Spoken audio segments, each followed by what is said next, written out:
दोस्तों, आज की ये कहानी 3 जवान सन्यासियों और एक सुंदर विधवा महिला की है जो गांव की वेश्या थी। ये कहानी रहस्य, रोमांच और बदलाव से भरी हुई है।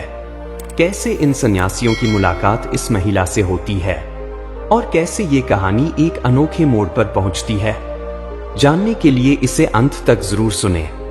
पुराने समय की बात है जब सत्य की खोज में 3 सन्यासी देश देशांतर की यात्रा कर रहे थे। उनकी उम्र 35 से 40 वर्ष के बीच थी और वे तपस्वी जीवन जीते थे। वे भोजन के लिए गांव-गांव भिक्षा मांगते और बदले में लोगों को जीवन के सच्चे मार्ग के बारे में उपदेश देते। उनका एक ही उद्देश्य था, सत्य की खोज, जो हर मनुष्य को अपने जीवन में करनी चाहिए।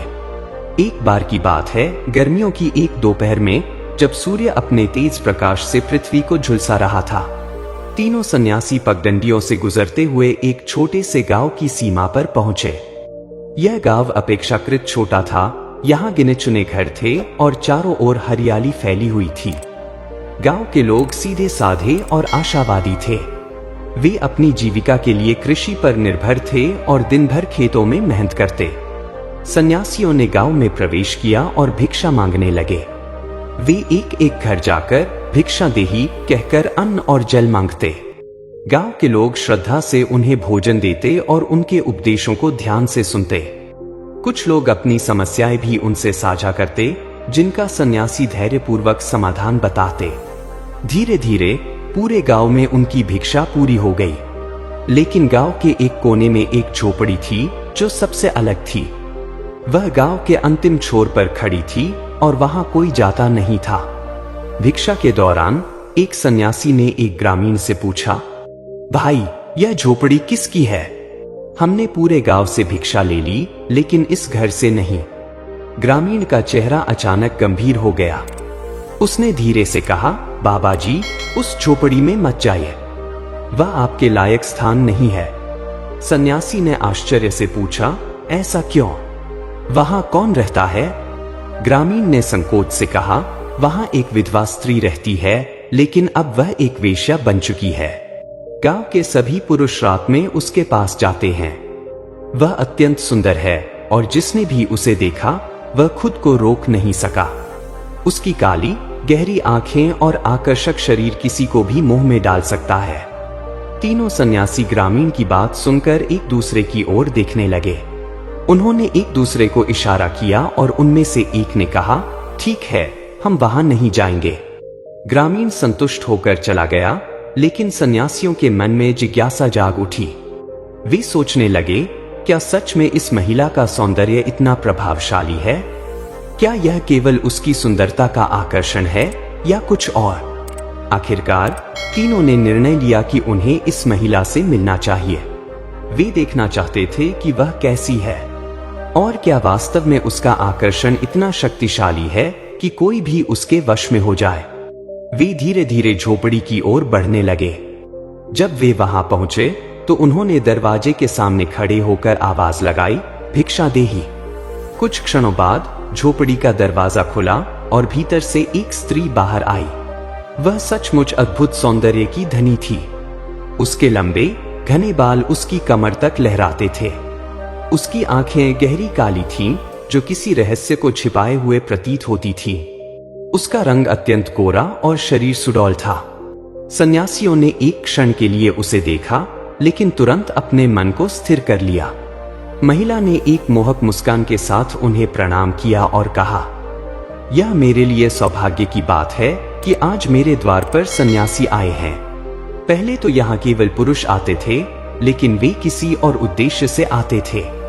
आज पहली बार कुछ भिक्षा मांगने आए हैं। उसके स्वर में एक अजीब सी नटखटता थी जो किसी को भी प्रभावित कर सकती थी। सन्यासियों ने शांत भाव से कहा, देवी, क्या हमें कुछ भोजन या पानी मिल सकता है? महिला ने हंसते हुए कहा, भोजन छोड़िए, कुछ और चाहिए तो बताइए। सन्यासी मुस्कुराए और बोले, नहीं देवी, हम मोहमाया से दूर हैं। हमें केवल थोड़ा जल पिला दीजिए। महिला ने इशारा किया, तो आइए, भीतर चलिए, मैं आपको पानी लाकर देती हूं। तीनों सन्यासियों ने देखा कि यह महिला अत्यंत चतुर है। उसकी बातें और उसका रूप किसी साधारण पुरुष को वश में करने के लिए पर्याप्त थे। फिर भी वे निडर होकर भीतर चले गए। वे जमीन पर बैठ गए और कुछ देर बाद महिला पानी लेकर आई। उन्होंने पानी पिया और वह उनके सामने बैठ गई। तभी उनमें से एक सन्यासी ने उससे पूछा, देवी, क्या तुम्हारा स्वभाव बचपन से ही ऐसा था या परिस्थितियों ने तुम्हें ऐसा बना दिया? महिला ने पहली बार चौंककर उन्हें देखा। उसने कहा, आज तक किसी ने मुझसे यह प्रश्न नहीं किया। लोग मेरे पास आते हैं लेकिन केवल मेरे शरीर को पाने के लिए। कोई मुझसे यह नहीं पूछता कि मैं कौन हूं, मेरा अतीत क्या है, मैं क्या चाहती हूं। इतना कहते ही उसकी आंखों में हल्की नमी आ गई। कुछ क्षणों की चुप्पी के बाद महिला ने कहना शुरू किया, मेरे पति की मृत्यु कुछ महीने पहले हो गई। मैं अकेली रह गई। कोई सहारा नहीं था, कोई खेत नहीं था, कोई काम नहीं था। जब मैंने काम की तलाश की तो हर पुरुष मेरा शोषण करने की कोशिश करता। तब मैंने सोचा, क्यों न मैं स्वयं ही वह बन जाऊं जिससे लोग आकर्षित होते हैं। तीनों सन्यासियों ने गहरी सांस ली। उन्होंने उसकी व्यथा को महसूस किया। अब आप ही बताइए, महिला ने कहा, क्या मैं गलत हूं? जब पेट की आग जलती है तो इंसान कुछ भी करने को मजबूर हो जाता है।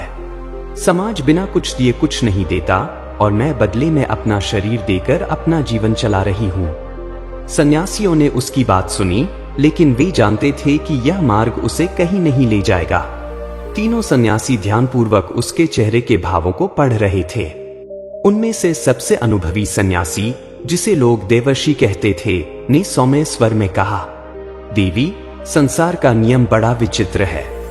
यह वही समाज है जो पहले किसी अबला का शोषण करता है और फिर उसी पर उंगली उठाता है। लेकिन यह सत्य नहीं कि जीवन यापन का केवल यही एक मार्ग है। महिला ने कड़वाहट भरी मुस्कान के साथ कहा, बाबा, यदि यह मार्ग गलत है तो फिर समाज ने मुझे दूसरा मार्ग क्यों नहीं दिया? जब मेरे पति की मृत्यु हुई तब क्या कोई मेरा सहारा बना? नहीं, तब सबने मुझे बस एक वस्तु की तरह देखा। तीनों सन्यासियों ने उसकी पीड़ा को महसूस किया, लेकिन वे जानते थे कि किसी भी आत्मा का परिवर्तन एक गहरी प्रक्रिया है। तभी एक और सन्यासी, जिसे महायोगी कहा जाता था, आगे झुका और बोला, देवी, सत्य की खोज में हम 3 वर्षों से भटक रहे हैं। हमने राजा से लेकर भिखारी तक को देखा है, धनवान से लेकर निर्धन तक को समझा है, परंतु जो सबसे अधिक दुखी होता है वह व्यक्ति है जो अपने ही जीवन को समझ नहीं पाता। महिला कुछ कहने ही वाली थी कि अचानक झोपड़ी के बाहर से किसी के तेजी से भागने की आवाज आई। सन्यासी सतर्क हो गए। देवर्षि ने झोपड़ी का दरवाजा खोला और देखा कि एक व्यक्ति दरवाजे के बाहर खड़ा है। कौन हो तुम? देवर्षि ने कड़क आवाज में पूछा। वह व्यक्ति सहम गया, लेकिन कुछ क्षणों बाद संकोच से सामने आकर बोला, मुझे क्षमा करें बाबा, मैं इस गांव का रहने वाला हूं। मैं बस यह देखने आया था कि आप लोग यहाँ क्या कर रहे हैं। सन्यासियों ने उसकी आंखों में झांका। वहां डर, संकोच और जिज्ञासा का मिश्रण था। तभी महिला ने उसकी ओर देखा और कड़वे स्वर में कहा, क्या हुआ? आज तुम्हें मेरी चिंता होने लगी? जब मैं इस राह पर चली थी तब तुमने और बाकी गांव वालों ने मेरा साथ क्यों नहीं दिया? उस व्यक्ति ने सिर झुका लिया। हम डर गए थे और शायद स्वार्थी भी थे, उसने धीरे से कहा। महिला की आंखों में कुछ क्षणों के लिए एक अजीब चमक आई। सन्यासियों ने उस व्यक्ति से पूछा, क्या तुम इस स्त्री की सहायता करना चाहते हो? वह व्यक्ति कुछ क्षण मौन रहा, फिर बोला, अगर यह सच में अपने जीवन को बदलना चाहती हैं तो मैं सहायता करने को तैयार हूं। महिला अब असमंजस में थी। उसे यह समझ नहीं आ रहा था कि क्या वह सच में बदल सकती है। उसने सन्यासियों की ओर देखा और पूछा, बाबा, यदि मैं इस राह को छोड़ दूं तो क्या समाज मुझे स्वीकार करेगा? क्या लोग मेरे अतीत को भूल पाएंगे? महायोगी ने मुस्कुराते हुए कहा, देवी, जल को चाहे कितना भी गंदा कर दिया जाए, वह धैर्य और समय के साथ फिर से स्वच्छ हो सकता है। प्रश्न यह नहीं कि समाज क्या करेगा, प्रश्न यह है कि तुम क्या चाहती हो। महिला पहली बार निःशब्द हो गई। यह प्रश्न कभी किसी ने उससे नहीं पूछा था, लेकिन तभी कुछ ऐसा हुआ जिसने सबको चौंका दिया। झोपड़ी के बाहर कई लोगों की चहल पहल सुनाई देने लगी। गांव के कुछ पुरुष, जिनमें वही लोग भी थे जो पहले महिला के पास जाया करते थे, अब बाहर खड़े थे। उनकी आंखों में गुस्सा और घबराहट थी। बाबा लोग, आप यहाँ क्या कर रहे हैं? एक बुजुर्ग ने कड़े स्वर में पूछा। सन्यासियों ने उन्हें शांत रहने को कहा, लेकिन गांव वालों में बेचैनी थी। किसी ने कहा, यदि यह स्त्री सुधर गई तो हमारे लिए रास्ते बंद हो जाएंगे। यह वाक्य सुनते ही सन्यासियों को समझ में आ गया कि समस्या केवल इस महिला की नहीं थी, बल्कि पूरा समाज ही पतन के गर्त में जा चुका था।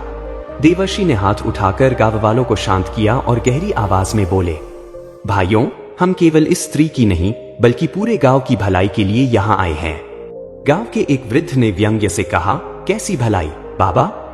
यह तो जन्म से ही ऐसी थी, इसकी नियति ही यही थी। महायोगी मुस्कुराए और बोले, किसी की नियति जन्म से तय नहीं होती।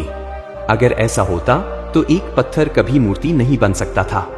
अगर कुम्हार मिट्टी को आकार न दे तो वह सिर्फ धूल रह जाएगी। इंसान वही बनता है जो वह खुद बनना चाहता है। गांव के लोग चुप हो गए। वे पहली बार किसी सन्यासी से ऐसी बातें सुन रहे थे।